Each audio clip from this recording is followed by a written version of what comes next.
Okay, so we had a hell of an announcement on AEW Dynamite today, so let's talk about that. All Elite Wrestling have been hyping up their AEW Grand Slam event for a couple of months now. It's being held in Arthur Ashe Stadium, New York. Capacity crowd of 23,000 people. Originally, the plan on paper was for Bryan Danielson to make his debut on this show, on Dynamite. Instead, we later found out, obviously, that he made his debut at All Out. Now, on this show, they've revealed not only the card for AEW Dynamite Grand Slam next week, but they've also revealed the card, or at least part of the card, for AEW Rampage Grand Slam, also next week, 2 days after that Dynamite.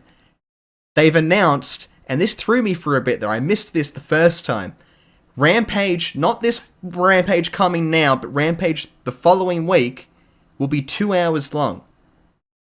So Dynamite and Rampage together for this Grand Slam event is going to be a 4-hour TV pay-per-view caliber event. Go figure. The matches they have announced for both these shows already, and presumably we're getting 3 more for Rampage yet to be announced, these matches are fucking insane. On paper, this might actually be better than All Out.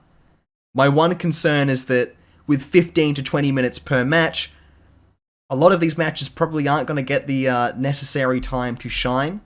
A lot of these matches I thought you would genuinely save for a pay-per-view.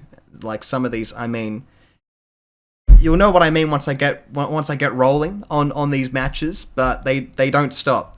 First of all, on Dynamite, we're getting Brian Pillman Jr. versus MJF. Now, I know they really just started this feud like last week, but it's red hot right now, purely because of MJF being an insufferable arsehole. I don't expect Pillman Jr. to get the win in this match. MJF just lost to Jericho.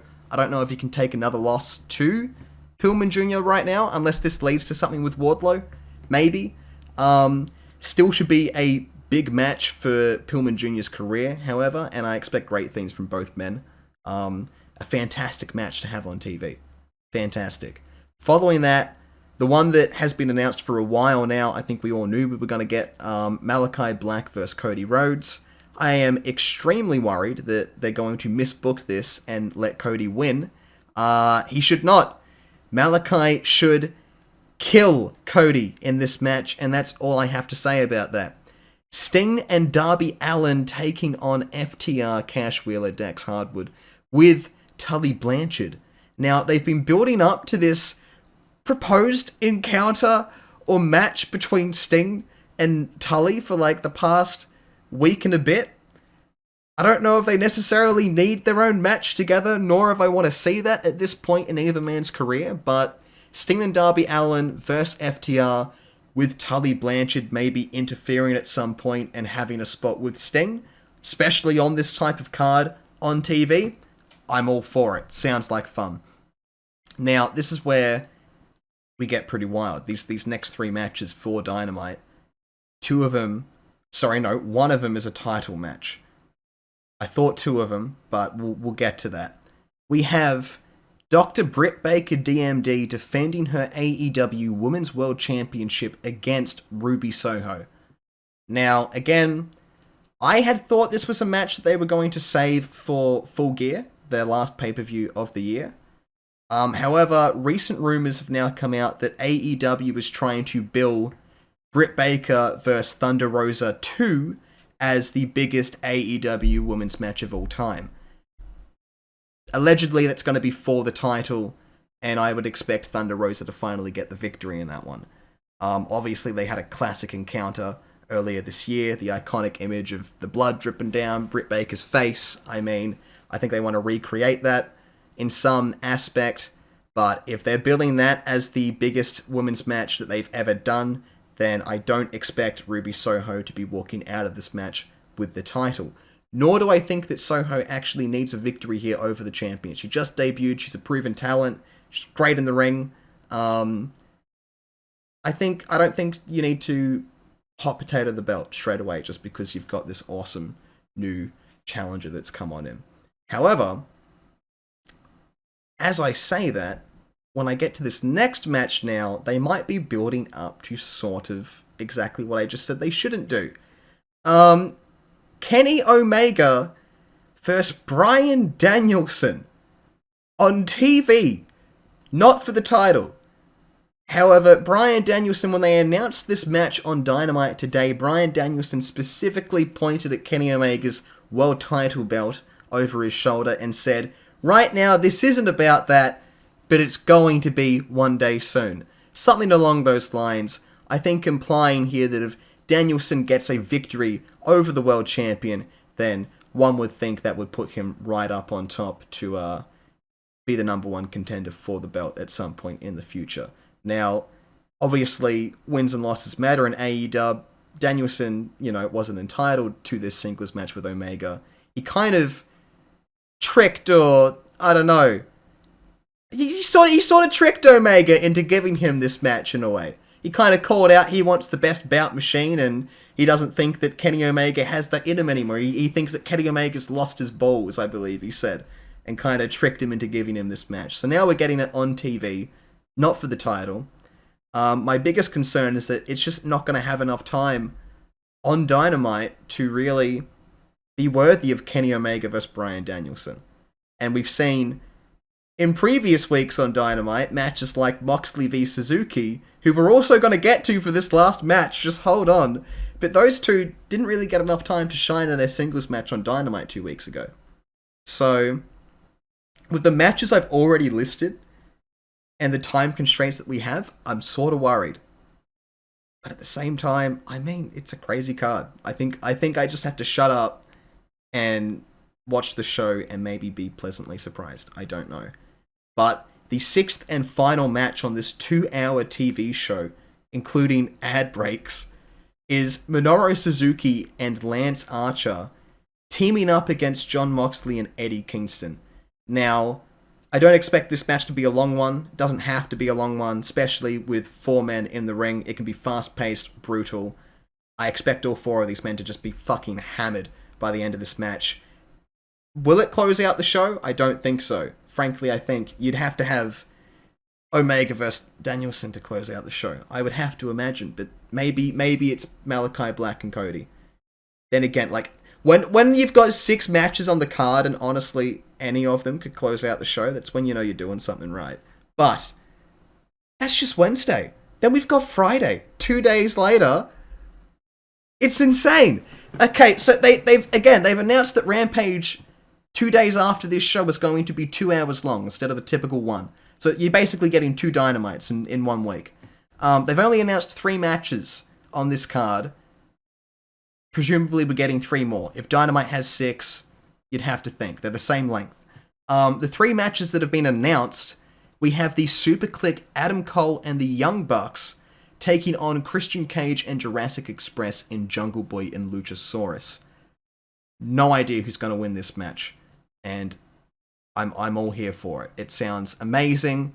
Following that match, we have the Inner Circle, Chris Jericho and Jake Hager, versus the Men of the Year, Scorpio Sky and Ethan Page. This match was just set up on today's Dynamite. Dan Lambert came out, was cutting his typical arsehole promo, calling everyone in the crowd words that I'm not going to repeat on here because YouTube and their ninjas will come for me if I do. But, I mean, it's typically a pretty good promo. Chris Jericho, JK could come out, call him a bunch of, again, I don't think words that I can say on here. I mean, Dynamite's really been pushing the boundaries lately with the insults, but, then again, maybe not. Chris Jericho, Jake Hager, I don't know if they're going to win this match. Then again, never count the Inner Circle out of anything. But right now, with the kind of slow, methodical build they're giving these heels in Scorpio Sky and Ethan Page, I kind of think that they need a big win here to kind of make them a legitimate threat, or a legitimate set of heels, I suppose. I think my biggest critique is that they haven't really done much yet.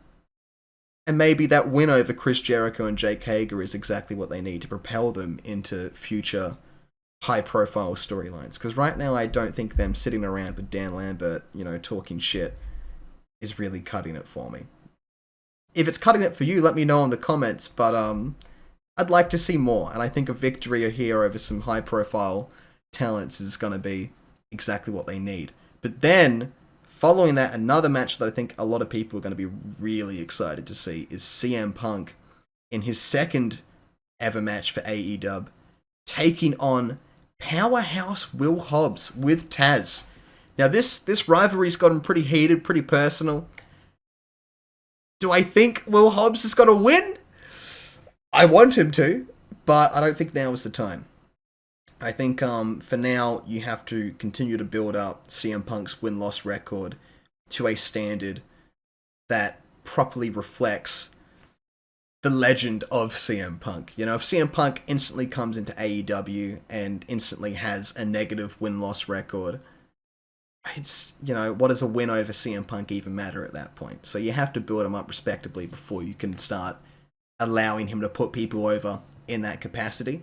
Right now, I think with the reactions that CM Punk is getting from the crowd, just having a young up-and-coming talent in the ring with CM Punk is already putting them over. You know what I mean? I think that's really all you need for now. And just giving Powerhouse Hobbs a bit of a spotlight with Punk, I think that's a win for everyone. But 9 matches. 3 more still to come, probably, give or take. Maybe some surprises. Maybe they don't announce anymore and they'll just have them naturally happen on the night. But right now, this card is insane. Whether or not this was always the plan, or this is their response to WWE pressing the panic button on their recent ratings loss and giving the WWE title to Big E, I don't know. But regardless, this is how they are responding, and it's with, hey, we're so good we can put pay-per-views on TV. I mean, it's bold. Look, one thing's for certain, right? The fans win here at the end of the day, okay? I don't know what this means for the future of anything, if I'm being frank. I think we really just have to wait for this show to start. I don't know what to expect at this point. I don't know how they're going to manage what they've created here. I feel like they've bitten off more than they can chew for this week of televised wrestling, but remains to be seen. We will be watching both shows live here on YouTube, so if you enjoyed everything I had to say up until now, please smack like, subscribe, join our Discord, links to all that in the description, and we will be here having a live watch-along and post-show discussion and review for both Dynamite and Rampage Grand Slam when they happen next week. So, until then, let me know down below which match you are most excited for, and I think maybe even a harder question, which match are you least excited for on this card? Because I really can't think of one at the top of my head right now. Let me know as well what matches you'd like to see maybe announced for those last 3 or 2 spots on that Rampage show. Be interesting to see what'll come of that with the talent that hasn't already been utilized for this week. But until then, lads, have a fantastic evening, day, week, however long till I see you next, and see you around. Goodbye.